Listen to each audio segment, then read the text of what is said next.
Hey everyone, welcome to this May monthly plan with me video. I'm going to be doing things a little bit differently this time and breaking this plan with me into two parts. This first part will be the monthly cover page and May calendar spread, and if you enjoy that, then the second part will be out soon, which will be my tracker page, memory pages, and the first weekly spread of May. When I edited this originally, it was just too long, and so I've decided to break it up into two parts. So let me know what you think of all this when you're done watching, and if this is a good idea or if this is just silly. I went back and forth on what theme to do for May for quite a while, and I finally decided on a traditional flower type theme. I, of course, like many people, absolutely love cherry blossoms, and I think they're such a pretty theme for springtime. When I started sketching this theme, there were many trees outside of my apartment and in the area that flower before they turn into leaves, and it definitely reminds me of cherry blossom trees. I don't actually know a whole lot about cherry blossoms, so maybe they're in the same family, but whatever they are, they're really pretty.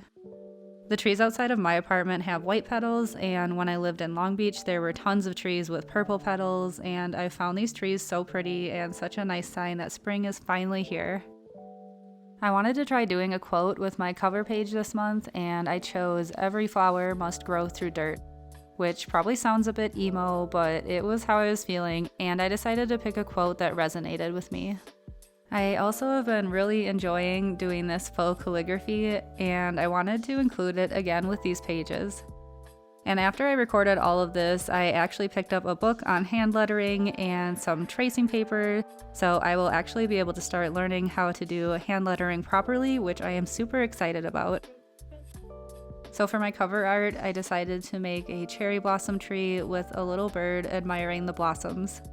I also really love making art that goes both in and out of a frame, so this will be somewhat surrounded by a frame, but not fully contained by it. Honestly, I don't draw a lot of floral stuff or trees or anything, so this theme was a good challenge for me to practice something new. As I've mentioned before, I'm still a fairly new artist. I've really only been drawing for a couple of years now, and only within the last year or so have I really been drawing on paper because I originally learned how to draw digitally on a tablet. So my bullet journal is really where I get a lot of practice in and get to experiment and learn, and that's why I often say that my bullet journal is very untraditional, because it's more of a sketchbook and an area to jot down memories and often has very little to do with actually planning anything. But it seems like everyone in the community still calls this bullet journaling, so I'm gonna go with it. I think it's cool there are so many different ways you can create a bullet journal, and I really don't think there's a wrong way to do it. I'm just finishing up the fine lining here and adding the border in, and I really had a fun time fine lining this drawing. I think one of the most satisfying things is erasing the sketch lines after you've gotten all the ink done. I think it's so refreshing to see the art all cleaned up and the pencil lines gone. But I also know some artists who hate erasing because of the mess it leaves behind. So if you're one of these people, you have to get a kneaded eraser. Like, I'm telling you, it is a game changer. It doesn't leave any mess behind. I'm keeping a pretty simple color palette here, using this light sand color as well as pink for the cherry blossoms and blue for the bird and the background. I also like to keep a few blank pages in my bullet journal for documenting the color palette that I've used and taking note of which marker colors I've chosen for each theme. Though I'm finding that I often tend to use very similar colors each month, and then I usually choose a couple colors that are new or different, and they kind of pop and give the art a totally different feeling than the month before. For example, I really loved using this bright green color for the leaves and stems of flowers throughout all of these monthlies. Since I usually stick with my pastel tones, this bright green was a really refreshing pop of color that I seriously enjoyed using. So I think adding this green and a bright yellow into this monthly theme, as you'll see more of coming up, is really what makes it stand out and look more spring-like than last month's colors, which were for a bakery theme, and honestly pretty similar to these. But with the yellow and green added, it doesn't feel like the same color palette to me.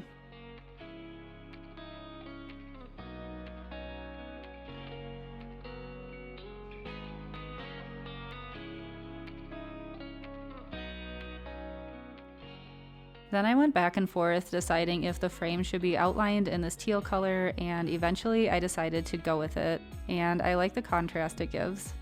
Then I kept looking at the quote page and felt like it needed some extra color too, so I also used teal for the printed words to try to tie everything together. And then I'm just adding some highlights onto the flowers.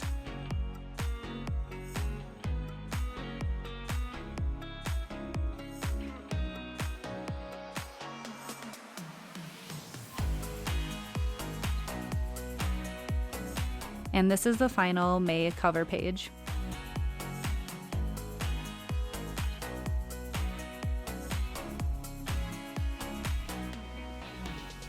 Moving on to the May calendar page now, starting with some faux calligraphy again, which has been really fun for me to practice.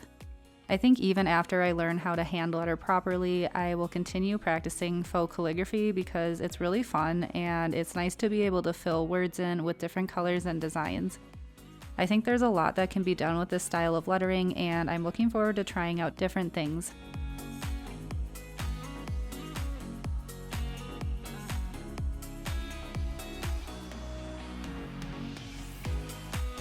I'm just using a ruler to draw in the calendar box here. Sometimes I like to just hand draw the lines like I'm doing with the inner line here, and sometimes I like to use a ruler because it's a bit quicker, but I like how both techniques look, so I often vary it up. The calendar boxes themselves will be 5x5 grid spaces, which seems to be enough for me because, like I mentioned before, I'm really not planning a whole lot of things. And there's also a section for notes that I'll be drawing in later in case something doesn't fit in the boxes or I don't want it to get lost in the calendar itself. At the top here, I'm drawing in some daisy flowers, and I'll be putting in the days of the week in the middle of them, or the first letter anyway. And then I'm just finishing drawing the lines for the actual calendar itself.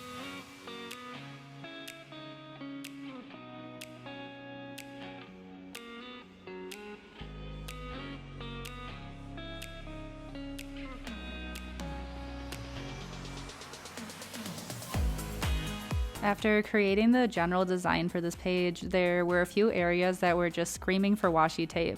However, I don't actually own a lot of washi tape and nothing that's floral or that would go along with this theme, so I decided to draw my own, which was actually really fun and something I will definitely do again because obviously the sky's the limit with what you can create.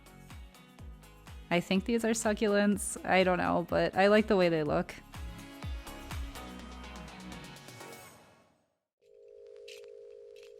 And of course, it wouldn't be one of my bullet journals if I did not include my little friend, Gray Kitty, here.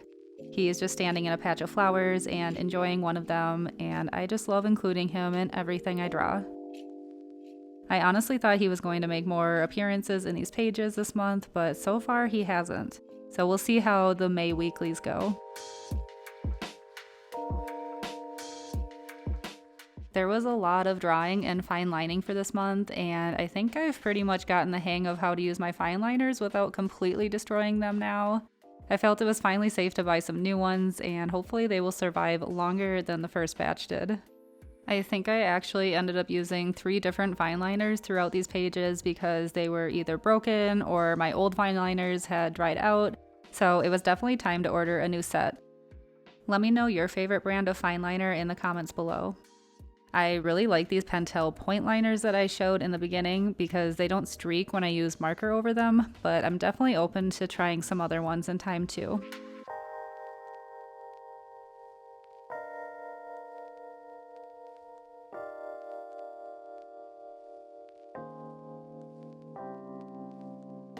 There was this extra space at the bottom of the page that just seemed like the perfect place for a verse or a quote. So I wrote this one that I love, which is from 1 John 4:19 and says, "We love because he first loved us," which was actually a verse that was very relevant in these last few weeks for me, and I found myself thinking about it a lot. The week I was recording this video, I had gotten onto the road and somebody swerved in front of me from another lane and hit the front of my car, ripping off the bumper and headlight, and then they just took off after pretending to pull over. It was really frustrating at first because my car is my livelihood and how I make a majority of my income, and for a while I didn't know if my car would be totaled out, and it wasn't a fun time waiting for the estimate to find that out. But luckily the damage did not exceed the value of the car, so my car is in the shop right now being worked on.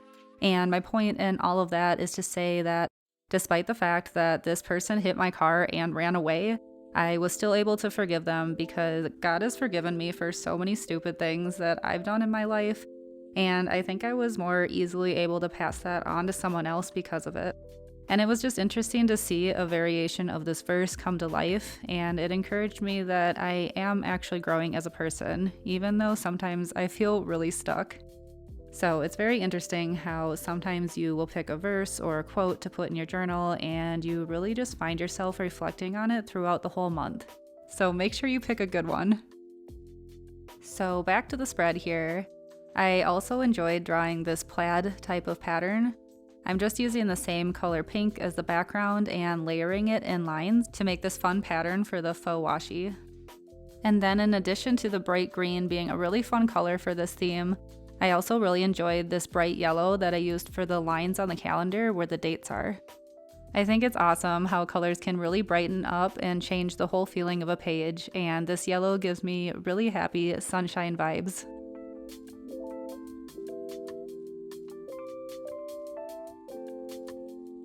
I'm coloring in Gray Kitty now.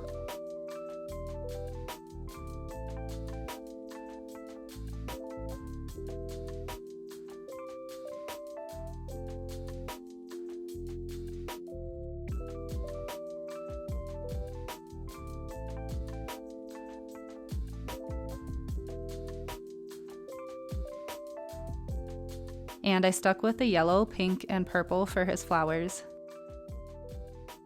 And in case you have Tombow brush pens as well, I will leave the numbers for each of these colors in the description below in case you like this color palette as much as I did. The purple was also a new color for this theme and I think represents springtime really well, so I will be using it to outline the boxes and tie the whole theme together. But only after I add a light blue background to this drawing. I really wish they would release an entire set of pens that are this light in color because they're so amazing for backgrounds and drawing in very light lines to break up all of the white spaces inside of notes and day boxes.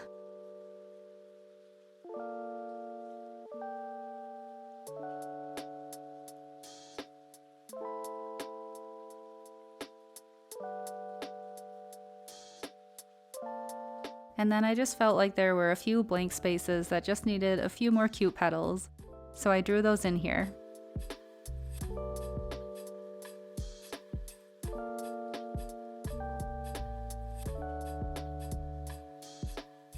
Next, I'm drawing in a very light and subtle drop shadow around the boxes, and a little bit around the washi tape as well.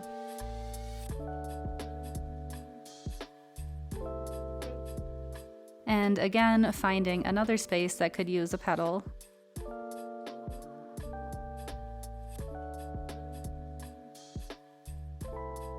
And adding more shadow underneath these flowers.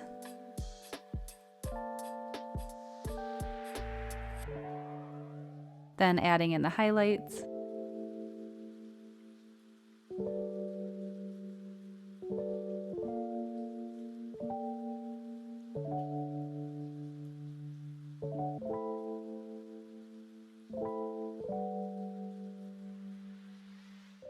And adding even more dots around the page. Eventually I stopped adding more and more things to the page, and this is how the final calendar page turned out.